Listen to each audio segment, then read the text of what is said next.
میرے نبی پاک صلی اللہ تعالی علیہ وسلم نے فرمایا شعبان میرا مہینہ ہے، رمضان میرے رب کا مہینہ ہے۔ اتنی برکتوں والا مہینہ، اتنی شانوں والا مہینہ ماہ رمضان، آپ نے کچھ باتوں کا بڑا ہی خیال رکھنا ہے۔ ایک تو آپ نے کوشش کرنی ہے نمازیں ذوق کے ساتھ پڑھی جائیں، یعنی ایک ہے کہ اوہو ٹانگیں نہیں اٹھ رہی اب تراویح کا ٹائم، نہ اس میں کجی ہے، اس میں تھوڑا سا نا ذوق کی کمزوری ہے۔ اٹھنا ہے تو شوق سے اٹھنا ہے، بھاگ کے اٹھنا ہے۔ ذوق کی کمزوری ہے، اٹھنا ہے تو شوق سے اٹھنا ہے، بھاگ کے اٹھنا ہے۔ آپ نے مسجد کے ساتھ دلچسپی پیدا کرنی ہے، کوشش کرنی ہے مسجد کی صفائی بھی رمضان میں ہمارے ہی سے ہی آئے۔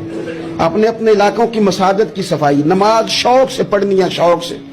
آپ نے رمضان المبارک میں کوشش کرنی ہے کہ آپ یہ کہیں کہ زیادہ سے زیادہ میں نہ دوسروں کو نواز سکوں، میں نہ چپکے سے پہنچوں کسی غریب تک، خود سے جاؤں اور رمضان سے پہلے جاؤں۔